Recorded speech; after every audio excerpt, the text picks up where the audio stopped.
Bonjour et bienvenue dans la collection des screencasts de Didaxo. Le présent screencast a pour objectif d'expliquer en quelques minutes le mode de fonctionnement du système de ticketing qui permet la gestion des tickets et questions post-formation. Cette courte démonstration sera structurée autour de 3 rôles et 3 écrans. Le premier, dans notre plateforme Moodle, dans lequel nous sommes connectés comme étudiants, comme student, et dans lequel nous pourrons créer de nouvelles questions dans le système de ticketing. Un autre écran dans la même plateforme dans lequel nous serons logués en tant que manager pour l'approbation des tickets avant traitement par le formateur. Et enfin, une troisième occurrence de la plateforme dans laquelle nous serons logués en tant que formateur avec mission de répondre à vos questions et de traiter vos tickets.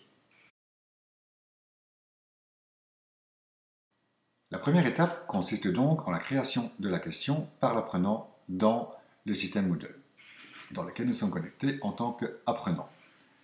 Nous entrons donc le système de ticketing et nous allons créer un nouveau ticket en appelant la fonction newTicket. Nous lui donnons un nom, après quoi nous entrons notre question dans le champ destiné à cet effet. Nous pouvons, pour faciliter la compréhension de l'instructeur, ajouter un fichier descriptif, format Word ou PDF, dans lequel nous aurons préalablement exposé notre question ou inséré par exemple une capture d'écran. Ceci fait, nous validons la création de notre question en appuyant sur le bouton Save Change.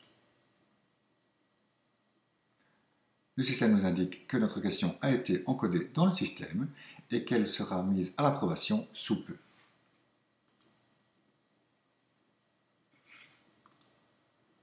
Nous voyons donc ici que la question est en statut Post. Nous attendons l'approbation de notre manager pour que l'instructeur puisse prendre notre ticket en charge et nous faire une réponse. Vient ensuite la seconde partie du process, dans laquelle nous devrons, en tant qu'instructeur, prendre connaissance de votre ticket, ouvrir celui-ci et générer une demande d'approbation à destination de votre manager. Pour ce faire, nous ouvrons le ticket. Nous allons d'abord lui assigner un manager, un suiveur, en sélectionnant celui-ci dans la liste ci-dessous. C'est donc le manager qui sera responsable de l'approbation. Ensuite, nous allons modifier le statut de ce ticket en passant en mode édition et en passant donc le statut du mode Open au mode Waiting, qui, comme son nom l'indique, est donc maintenant en attente d'une approbation par le manager. La demande d'approbation par mail a donc été envoyée à votre manager.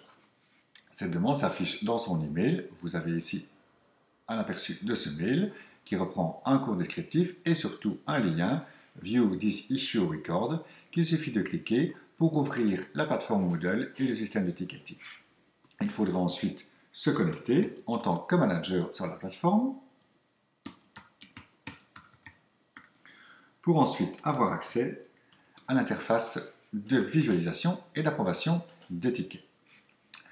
Nous y voici, et je vois qu'effectivement, nous avons un ticket qui est en statut Waiting. Je vais donc passer en mode édition pour pouvoir modifier le statut de ce ticket. Je passe donc du statut Waiting en mode validation Validated. J'enregistre cela, je mets un commentaire si souhaité, approuvé. Ce qui va donc générer maintenant une information nouvelle à destination du trainer, de l'instructeur, qui va donc pouvoir prendre en charge le ticket et gérer celui-ci, vous envoyer une réponse. Nous voyons donc dans cet écran que votre ticket est passé maintenant en mode validé, ce qui autorise l'instructeur à traiter celui-ci et à y apporter une réponse. Nous passons en mode édition et nous allons apporter la réponse attendue à votre ticket.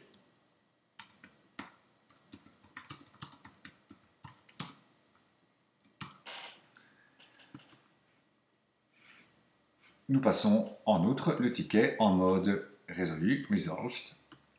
Nous clôturons le tout en enregistrant l'écran. Et nous pouvons voir que le ticket a été traité